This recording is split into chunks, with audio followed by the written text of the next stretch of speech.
su bëggee wax ak askan bi en tant que citoyen ou bien en tant que en tout cas président de parti fa Moussa Diar ça c'est un. Deuxièmement position bi nga xamante ne am na ko jëmee ko ci justice bi mooy position bi mu mës a am jëmee ci justice bi sauf que ici li bees peut-être ci nit ñi mooy maintenant moom mooy premier ministre bi il a les armes entre ses mains est-ce que war na am bii taxawaay est-ce que du dafa fàtte ni jóge na opposition léegi mu ngi ci pouvoir mais celui qui analyse comme ça damay jàpp ni peut-être comprendre l'essence du combat du président Ousmane Sonko. Ousmane Sonko ne s'est pas battu contre des hommes bi mu nekk ci opposition bi il se battait contre un système dafa doon xeex benn doxalin boo xamante ni dañ ko gis ci suñu justice bi à chaque fois que dossier yi concerné la politique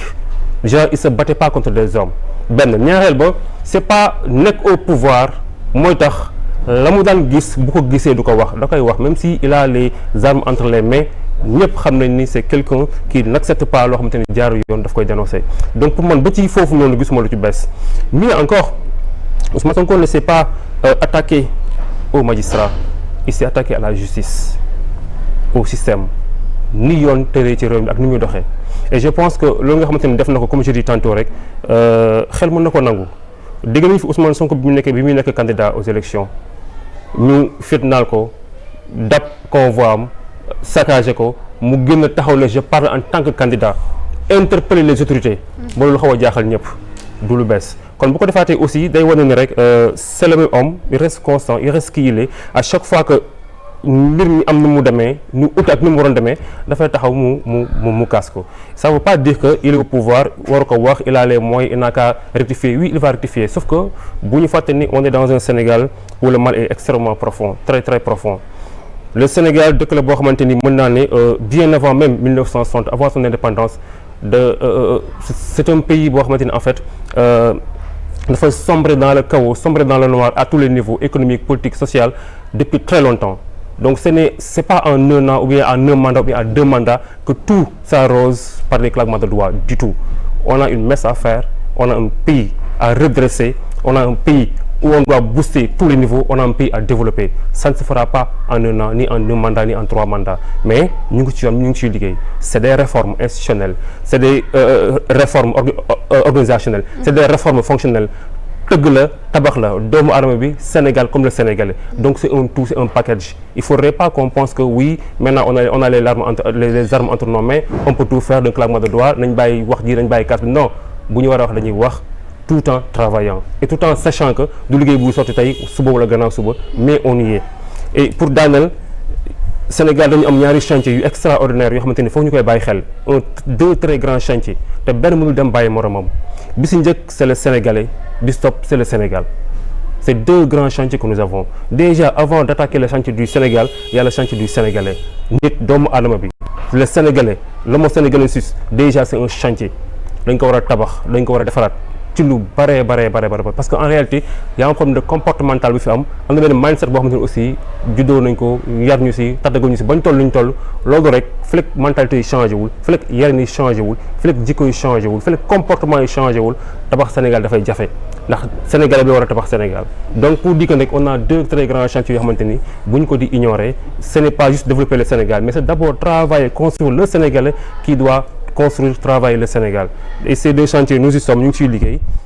juste pour conclure que disant que le premier ministre sortira en tout cas si man amul lu bees. mais est-ce que aussi li mu annoncé l'ouverture des procès ñu bëri ñu ngi posé wu la question est-ce que jar na ko est-ce que ça vaut le coup parce que ci biir wax xamle na ni en tant que citoyen dina defaat révision des procès mais imaginez-vous ñu war a dem ci loolu. tey mu war a demaat ci beneen ossature parce que dossiers yi fi jaar bari na sur l'affaire Prodac Mame Mbaye Niang sur l'affaire du viol avec Adji Sarr donc bari na tas de dossiers yoo xam ne jaar na fi ci moom te tey bu ñu waree demaat révision mën na compliqué. bon dina compliqué mais moi je me dis tout le temps rek procès yooyu noonu li ñuy yàq ci Sénégal jar na réviser waat. li ñuy yàq ci Sénégal yooyu procès jar na xoolaat bu ñu fàtte ne 80 bakkan dañoo rot 80 bakkan dañoo rot sans enquête ñu jël gas suul et 80 bakkan yooyu rot mën naa ne 90% de ces gens-là qui sont tombés ci période boobu même 2021 2023 90% de ces gens qui sont tombés ils ont été tués par balle amul enquête amul dara dañuy gas suul donc pour dire que ne rek fépp fu ay bakkan rot rek jar na taxaw seetlu. d'accord naa ci li nga wax ak yow li nga wax que ni dina jur beneen tollé judiciaire dina jur beneen problème dina jur beneen ak leneen je suis d'accord et aussi ça ne veut pas dire que ni ça se fera aujourd'hui ou demain mais qu'on sache que tous ces procès méritent d'être revus parce que li ñu yàq Sénégal rëy na ëpp na lool ñu lem ko rek taxañ ko teg na le fàtte ko ne ci leneen c'est comme l'affaire des tortures l'affaire de la loi d'amnistie avec les amoon Assemblée nationale lorsque nous on a décidé de revoir la loi d'amnistie parce qu'on a dit que lépp luy torture lépp luy fat bakkan lépp luy acte inhumain dégradant dañ ko war a xool dañ ko war a saytu ñu dem ba attaquer loi bi au niveau de l'Assemblée nationale modifier ko defaraat ko conseil constitutionnel ñëw nañu lii ngeen di def nii c'est comme si vous êtes en train d'ouvrir je sais pas moi vous êtes en train de forcer une porte déjà ouverte. parce que juger dafa def ko juger irrecevable. voilà le conseil dit que vous êtes en train de forcer une porte déjà ouverte ndaxte lii ngeen di wax nii déjà sax loi bi mënu ko jël en compte dañ ci war a jógaat donc pour dire mbir mi juróom na ay jafe-jafe ak ay ñaawteef ak ay yàqute yoo xamante ni laaj na en tout cas à la longue le temps qu'il faudra ñu joxe ko mais qu'on revoie petit à petit tous ces procès-là concernant l'affaire Ousmane Sonko parce que quand même le Sénégal a payé un prix extrêmement cher très très cher aussi bien procès Mame Mbaye Niang aussi bien procès affaire Sweet Beauté aussi bien cette dernière affaire là bi ñu ko condamné histoire de vol à portable machin truc aussi bien même procès bi nga xamante ni moo ko exclure carrément ci enjeu politique bi aussi bien la situation qui a carrément repoussé les élections et qui nous a coûté quelques morts aussi donc toutes ces situations là méritent d'être revues parce que c'est des situations qui ont coûté le Sénégal énormément maintenant oui ça ne se fera pas en un jour ni demain ni après-demain mais en tout cas le principe reste que c'est des situations qui méritent d'être revues tout comme bakkan yi rot yëpp dañoo mériter justice bakkan yi rot yëpp dañoo mériter justice tout comme aussi tous ceux qui ont été torturés méritent justice maintenant vu que les dés sont jetés le conseil s'est prononcé amatul barrière amatul obstacle que les victimes en tout cas s'organisent et portent plainte mais aussi que le procureur s'autosaisisse parce que y a amatul obstacle amatul dara maintenant que le procureur s'autosaisisse et qu'on fasse la lumière sur ces affaires-là et on me dira certainement que ni oui fa dëkk bi tollu taluñu ko économie bi sooxe na njàng bi sooxe na progressons d'accord on va progresser mais parallèlement il faudrait qu'on revoie toutes ces choses-là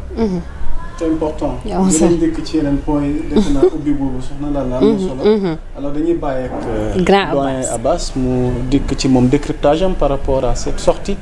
du PM Ousmane Sonko. C'est un homme qui a utilisé 3 casquettes